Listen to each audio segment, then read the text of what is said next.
Hello friends, my name is Param Mahla और आज हम अपनी इस वीडियो में पास्ट एडजस्टमेंट का last case means case number 3 देखने वाले हैं। और अब तक हम पास्ट एडजस्टमेंट पे my dear student 2 cases already discuss कर चुके हैं, केस नंबर 1 और case number 2।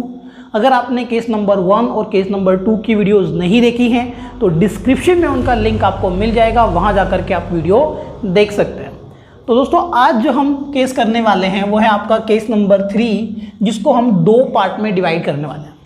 In part A we will discuss less interest charge and in part B we will discuss excessive interest charge, जो कि totally opposite है case number 3A का। तो यहाँ दोस्तों बीच में मैं आपको प्रैक्टिस करने के लिए क्वेश्चन भी दूंगा, जहाँ पर आप प्रैक्टिस करके ये चीज़ देख सकते हैं कि कोई कॉन्सेप्ट आपको कितना अच्छे से समझ आ रहा है। तो चलिए माय डियर स्टूडेंट, वीडियो में आगे बढ़ने से पहले हम क्वेश्चन को अच्छे से समझ लेते हैं। तो आज तक आपने संता बनता पे बहुत सारे जोक्स सुने होंगे, लेकिन हमेशा संता और बनता जोक्स वाली बातें नहीं करते हैं, कई बार वो काम की बातें भी कर लेते हैं। ये मैं इसलिए कह रहा हूँ क्योंकि आज हमारी पार्टनरशिप फॉर्म में जो पार्टनर्स रहने वाले हैं वो संता और बनता है। और ये बनता वही है, हमसे कुछ नहीं बनता भाड़ में जाए जनता। कुछ लोगों का मोटो होता है जो कुछ भी काम नहीं करना चाहता। तो एक पार्टनरशिप फर्म है जहाँ पे संता और बनता 2 पार्टनर्स हैं और उनकी जो कैपिटल है वो 5 lakh and 3 lakh respectively capital. Means Santa की जो कैपिटल है वो है 5 लाख और बनता की जो कैपिटल है वो है 3 लाख रुपीज़। चलिए इनका प्रॉफिट शेयरिंग रेशियो भी ले लेते हैं। यहाँ पर मान लीजिए जो संता और बनता है ये 3:2 वे अपने प्रॉफिट और लॉस को शेयर करते हैं। अब हम जो क्वेश्चन करने वाले हैं थर्ड ए को पहले डिस्कस करने वाले हैं, लेस इंटरेस्ट चार्ज को। तो इसके रिगार्डिंग जब आपको इस तरह का केस क्वेश्चन में गिवन होता है तो किस तरह की स्टेटमेंट आपको गिवन होती है वो देख लेते हैं, जो कि मैंने यहाँ नोट में लिखी है। Interest on capital have been provided. Interest on capital जो संता और बनता को प्रोवाइड हो चुका है, ठीक है, eight the rate 9% per annum instead of 10%। So my dear student, बताना कि मैं एग्जैक्टली आपकी प्रॉब्लम को पकड़ पा रहा हूँ कि नहीं, कि जब भी हमें इस तरह की 2% गिवन होती हैं तो कुछ स्टूडेंट 50% स्टूडेंट तो इसी में कंफ्यूज हो जाते हैं और वो समझ नहीं पाते हैं कि इसमें राइट रेट ऑफ परसेंटेज कौन सी है और रॉन्ग परसेंटेज कौन सी है, किस रेट से दे दिया गया और किस से देना था, वो यही पजल हो जाता है। तो यहाँ मैं आपसे रिक्वेस्ट करूंगा कि आप वीडियो के एक बार पॉज करके अपने माइंड में इसका आंसर सोच लीजिए कि किस रेट ऑफ इंटरेस्ट से इंटरेस्ट प्रोवाइड किया गया, यहाँ पर राइट रेट ऑफ इंटरेस्ट क्या है और रॉन्ग रेट ऑफ इंटरेस्ट क्या रही है। वीडियो बहुत ज़्यादा लेंथी ना हो तो दैट्स व्हाई मैं डायरेक्ट आ रहा हूँ आंसर पर, आप वीडियो पॉज भी कर सकते हो। तो यहाँ पर जो 10% रेट ऑफ इंटरेस्ट है ये है राइट, जिस रेट से उनको पार्टनर्स को उनकी कैपिटल पर इंटरेस्ट मिलना चाहिए था। और जो 9% की रेट ऑफ इंटरेस्ट है ये है वो रेट ऑफ इंटरेस्ट जिस रेट ऑफ इंटरेस्ट से अकाउंटेंट ने पार्टनर्स संता और बनता को ऑलरेडी इंटरेस्ट प्रोवाइड कर दिया है। तो किस रेट से वो दे चुका है, 9% की रेट से दे चुका है, जबकि देना कितने से था, जो राइट रेट ऑफ परसेंटेज थी वो थी 10%। अब मान लीजिए अगर आपको क्वेश्चन में कहा जाए rectify the error, pass an adjustment entry. Adjustment entry आपको करनी है तो चलिए जरा देखते हैं हम कैसे लिखेंगे। तो सबसे पहले तो हम लिखेंगे interest on capital already credited, किस परसेंट से आपने दे दिया। तो पार्टनर को ऑलरेडी जो इंटरेस्ट हम प्रोवाइड कर चुके हैं वो है 9% के रेट से। तो 5 लाख का 9% निकालते हैं तो ये वैल्यू कितना बन जाता है, अपनी कैलकुलेशन आप भी मेरे साथ साथ अपने माइंड में कर सकते हैं। 45,000, 9% ऑफ 3 लाख रुपीज़ ये हो जाता है 27,000 रुपीज़। टोटल अगर हम इसको करते हैं तो ये बन जाता है आपका 72,000 रुपीज़। आई होप सो कि आपने भी अपनी कैलकुलेशन को कर लिया होगा।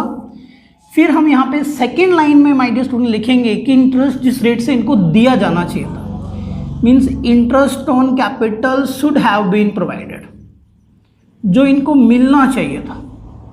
तो अब जरा 10% निकाल के देखते हैं कितना कितना मिलना चाहिए था। तो 10% ऑफ 5 लाख ये हो जाता है 50,000 रुपीज़, ये एक्चुअल में संता को मिलना चाहिए था। और 30,000 रुपीज़ का जो इंटरेस्ट है ये एक्चुअल में बनता को मिलना चाहिए था। तो इन टोटल इनको 80,000 का इंटरेस्ट रिसीव होना चाहिए था। बस पहले काम तो हमने ये कर लेना है, कितना दे दिया वो लिख लेना है, कितना देना चाहिए था वो लिख लेना है। और अब जरा एक बार अपना आंसर ये निकाल लेंगे कि इनको इंटरेस्ट जो कम मिला है, 45 दे दिया, 50 देना था, कितना कम मिला 5000 रुपीज़। 30,000 देना था, 7,000 आपने इंटरेस्ट दिया, तो कितना इंटरेस्ट इनको कम मिला 3000। देखा जाए तो बनता को जो इंटरेस्ट है वो कम मिल रहा है और टोटल में 8000 का इंटरेस्ट फर्म ने पार्टनर को कम दिया। अब इसे हम क्या लिखेंगे, इसे लिखेंगे बिल्कुल जो हमारा कॉन्सेप्ट है, लेस इंटरेस्ट चार्ज भी लिख सकते हो। बेटर है कि आप लिखिए क्रेडिटेड, बिकॉज जब इंटरेस्ट ऑन कैपिटल हम पार्टनर्स को प्रोवाइड करते हैं तो वो उनकी कैपिटल अकाउंट के क्रेडिट साइड में ही जाता है। तो ये क्रेडिट होना था, ये कर दिया, तो इस तरह से हमने कैलकुलेट कर लिया कि कितना इंटरेस्ट पार्टनर्स को कम क्रेडिट हुआ उनके अकाउंट में। या इसी चीज़ को अगर आप समझना चाहें तो एक लेमन एग्जांपल मैं आपको दे रहा हूँ, इस तरीके से भी समझ सकते हैं। मान लीजिए कि आपने मुझे 50,000 रुपीज़ पे करने थे, बट बाय मिस्टेक आपने मुझे सिर्फ 45,000 रुपीज़ ही पे किए। तो अपना माइंड लगाइए जरा, किस तरीके से आप इस प्रॉब्लम को सॉल्व कर सकते हैं। सोच लिया? आई होप आपका आंसर रहा होगा कि बहुत सिंपल है, जो पैसे कम दिए 5000 अगर अब मुझे और भी पे कर दें तो ये जो प्रॉब्लम थी ये सॉल्व हो जाएगी। बस वही हमारा यहाँ पर आंसर रहेगा कि जो इंटरेस्ट हमने कम प्रोवाइड किया था उसको अब दोबारा प्रोवाइड कर दो। अब अगर फर्म 5000 इंटरेस्ट संता को और 3000 इंटरेस्ट बनता को प्रोवाइड करती है तो फर्म के जो एक्सपेंस होंगे वो 8000 रुपीज़ से बढ़ जाएंगे। और फर्म के एक्सपेंस बढ़ने से क्या होगा, केस नंबर 3 तक आ चुके हो तो अब तक तो ये बात समझ आ जानी चाहिए, बीइंग लॉस। खर्चे बढ़ जाते हैं तो लॉस बढ़ जाएगा, लेकिन इस लॉस को बांटा किस रेशियो में जाएगा, divided in profit sharing ratio 3:2। तो इनको बांट देते हैं और लॉस बांटेंगे तो फिर यहाँ पर क्या आना चाहिए, देखो ये तो है क्रेडिट और लॉस बांटेंगे तो ये होना चाहिए कैपिटल अकाउंट में जाएगा डेबिट में। अब आपने 8000 को 3:2 में डिवाइड कर देना है तो ये कुछ वैल्यू आ जाती है 4800 इधर और 3200 इधर, और इस तरह से 8000 को आप डिवाइड कर लेंगे 3/5 2/5। बस यहीं से हमारा आंसर जो है वो आ जाता है, जिसे हम क्या बोलते हैं, नेट इफेक्ट हम अपना निकाल लेंगे। अब देखा जाए तो संता को 5000 इंटरेस्ट मिला, लेकिन उसके अकाउंट में लॉस 4800 रुपीज़ का ही आया, तो 200 रुपीज़ यहाँ क्रेडिट में बच रहे हैं, जिसका मतलब है कि संता को तो पैसे मिलेंगे।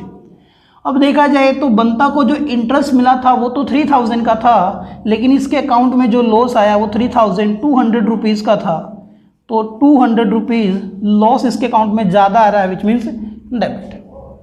तो माय डियर स्टूडेंट, अब इसके बाद आपने मुझे कमेंट सेक्शन में बताना है कि इसकी जर्नल एंट्री क्या होगी, और जर्नल एंट्री अब इस क्वेश्चन के अकॉर्डिंग कैपिटल अकाउंट से आएगी या करंट अकाउंट से। तो अगर फिर भी आपसे सोल्व ना हो तो उसके आंसर के लिए आप हमें हमारे फेसबुक पेज और इंस्टाग्राम पेज को फॉलो कर सकते हैं, जिनका लिंक डिस्क्रिप्शन में दिया गया। अब चलिए जरा केस नंबर 3 बी को भी समझते हैं, जिसके साथ हमारा जो पास्ट एडजस्टमेंट का टॉपिक है, जो फाइनल एग्जाम में माय डियर आपको 3 मार्क्स से लेकर के और मैक्सिमम 6 मार्क्स तक दिलवा सकता है, ये पूरी तरह से कंप्लीट हो जाएगा। तो एक्सेसिव इंटरेस्ट चार्ज में क्या है, interest on capital have been credited at the rate 10% instead of 9%। Again हमने क्या किया, बस इनको अब इंटरचेंज कर दिया। अब सिचुएशन कहती है कि आपने जो इंटरेस्ट दिया वो 10% था, जबकि राइट रेट ऑफ इंटरेस्ट जो थी वो 9% की थी, राइट। अच्छा, यहाँ मेरे माइंड में क्वेश्चन आ रहा है, most of the time student कई बार ये क्वेश्चंस भी मुझसे पूछते हैं कि सर क्या इनको लिख करके दिखाना ज़रूरी है। हम डायरेक्ट डिफरेंस जो 1% का है वो निकाल करके एंट्री नहीं कर सकते। आई होप आपके भी दिमाग में क्वेश्चन आ रहा होगा कि जब हमें पता है कि हमने 10% से देना था और 9 से दे दिया तो सीधा 1% निकाल के उसी को बांटते, ये सब करने की क्या जरूरत है? क्या इसके बिना भी क्वेश्चन सोल्व हो सकता है? तो माय डियर स्टूडेंट, अगर आपके भी माइंड में ऐसा क्वेश्चन है तो इसका मैं रिप्लाई करूंगा वीडियो के एंड में, तो एंड तक बने रहिए और जरा इस केस को समझते। तो पहले तो उसको लेमन एग्जाम्पल की तरह समझो, एक आम आदमी की तरह। अब सिचुएशन क्या कह रही है? सिचुएशन अब कह रही है कि आपने 45,000 रुपीज मुझे देने थे, लेकिन गलती से आपने मुझे 50,000 की पेमेंट कर दी। तभी तो एक्सेसिव बनेगा ना, ज्यादा। आपने मुझे पे करने थे 45,000, आपने मुझे पे कर दिए, बाय मिस्टेक काउंटिंग में कहीं रह गया और आपने मुझे 50,000 का पेमेंट कर दिया। क्या इस मिस्टेक को भी प्रीवियस मिस्टेक की तरह आप मुझे 5,000 और दे दो, इस तरीके से सॉल्व कर सकते हैं? बस इतना सा ही तो माइंड लगाना है। आई होप आपके माइंड में आंसर आ गया होगा और आपका आंसर होगा नो सर, कि अब हम पैसे दे करके ठीक नहीं कर सकते हैं। उल्टा इस सिचुएशन में आपने मुझसे पैसे अब वापस लेने चाहिए जो एक्स्ट्रा आपने मुझे पेमेंट कर दी है। बस इतना सा इक्वेशन है। चलिए जरा देखते हैं इसको। तो ये कॉलम हमारे लिए पर्टिकुलर का होता है। तो पहले फिर हम सेम दो ही स्टेटमेंट एज इट इज लिखेंगे। Interest on capital already credited, जो आपने क्रेडिट कर दिया, क्योंकि अब जो क्वेश्चन है वो रिवर्स हो चुका है तो 10% आ जाएगा ऊपर। और interest on capital should have been credited, जो दिया जाना चाहिए था उसमें आ जाएगा अब 9% पर एनम की इंटरेस्ट रेट। दोबारा से कैलकुलेशन करने की ज़रूरत नहीं है, जब क्वेश्चन सेम रखा हुआ है तो बस अब इनको रिवर्स कर देंगे। तो ये 50,000 और यहाँ 30,000, ये वो इंटरेस्ट है जो हम पे कर चुके हैं। तो इन टोटल 80,000 अकाउंटेंट ने इंटरेस्ट दे दिया संता और बनता को, जबकि इन एक्चुअल पोजीशन, इन एक्चुअल सिचुएशन इनको 45,000 इंटरेस्ट देना था और यहाँ पर 27,000 का इंटरेस्ट और इन टोटल 72,000 रुपीज़ का इंटरेस्ट दिया जाना चाहिए था। क्या करना पड़ेगा अब हमें? भाई सिंपल है, जो ज़्यादा दिया था उसको वापस ले आओ। तो वापस ले आने को हम क्या कहेंगे? पहले तो आप यहाँ लिख दो ये case as it is, excessive interest credited लिखना चाहो, प्रोवाइडेड लिखना चाहो, कोई फर्क नहीं है। अब हम उस इंटरेस्ट को क्या वापस देंगे? क्या वापस लेने वाले हैं? तो यहाँ लिख देते हैं, चलिए, नाउ टेकन बैक। मैं लिख रहा हूं कि मैं उस इंटरेस्ट को अब दे नहीं रहा हूं, उल्टा मैं इंटरेस्ट वापस ले रहा हूं। कितने इससे वापस ले लें तो प्रॉब्लम सॉल्व हो जाए? 5,000 इधर, 3,000 इधर और ये 8,000 अगर हमारे पास वापस आ जाते हैं तो प्रॉब्लम सॉल्व हो जाती है। लेकिन एक्स्ट्रा इंटरेस्ट जो गया हुआ था वापस आ जाए तो अब ये क्या बनाएगा? चलिए मैं यहां रुक रहा हूं इस वजह से कि यहां पर आप वीडियो को अभी पॉज कर लीजिए और इस क्वेश्चन को अब इससे आगे आप खुद सोल्व कीजिए, साथ ही साथ आपकी प्रैक्टिस भी हो जाएगी और आपका आंसर अगर मेरे इस आंसर से टैली कर जाता है तो समझिए आपको कॉन्सेप्ट आ गया।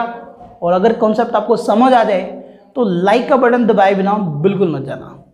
लेकिन मान लीजिए क्वेश्चन आपका गलत हो रहा है तो डेफिनेटली आप डिसलाइक का बटन दबा सकते हैं। बीइंग क्या बनेगा? गया हुआ पैसा वापस आ जाने पर तो प्रॉफिट ही कहेंगे। और कॉमन सेंस लगाओ, कहते हैं नकल भी जो है अकल के साथ की जा सकती है। रिवर्स केस है तो यहाँ लॉस, यहाँ प्रॉफिट लिख देंगे। इसमें मुझे दिमाग भी ज़्यादा कुछ नहीं लगाना पड़ा, बस हल्की सी कॉमन सेंस के साथ भी काम कर सकता है।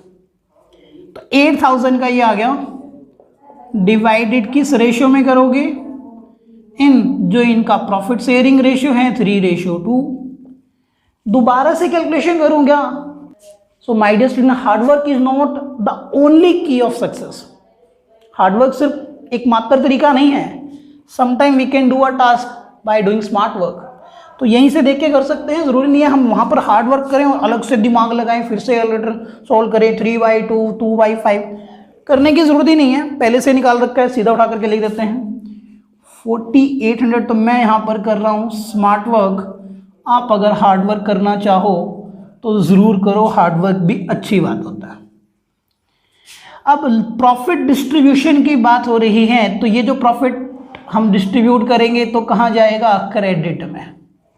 अच्छा, जो इंटरेस्ट तुमने दिया था वो कब था, वो क्रेडिट किया था, लेकिन यहाँ तो बात प्रॉफिट को वापस लेने की थी, तो अब इसको क्या मानेंगे, डेबिट। भाई क्यों, और अब तो हम इंटरेस्ट को वापस लेने की बात कर रहे हैं, तो क्रेडिट का अपोजिट क्या आ गया, डेबिट। बट कंपैरिजन कीजिए और देखिए आपका आंसर भी यही आया था क्या, 5000 4800 की क्या बन गया, 200 रुपीज़ इधर आ गया अब डेबिट का आंसर, और 200 रुपीज़ इधर आ गया अब क्रेडिट का आंसर। और जो एंट्री यहाँ थी बस इसका रिवर्स कर दो और आंसर जो होगा वो आपका इसका आ जाएगा। उम्मीद करता हूँ आपको जो कॉन्सेप्ट है वो अच्छे से समझ आ गया होगा कि लेस इंटरेस्ट चार्ज और एक्सेसिव इंटरेस्ट चार्ज को किस तरीके से सॉल्व करते हैं। अगर आप स्क्रीनशॉट लेना चाहते हैं तो मेरे स्क्रीन से हटने का वेट कीजिए, बाद में स्क्रीनशॉट लेना, नहीं तो मैं काफ़ी कुछ कवर कर जाऊँगा। सो दोस्तों, अगर आपको वीडियो अच्छी लगी हो तो इसे लाइक शेयर ज़रूर करें, चैनल को सब्सक्राइब करते हुए नोटिफिकेशन बेल को प्रेस कर लें, ताकि हमारे चैनल पे जब भी कोई ऐसी वीडियो अपलोड हो तो उसका नोटिफिकेशन आपको सबसे पहले मिल जाए। वीडियो देखने के लिए आप सभी का बहुत बहुत दिल से धन्यवाद।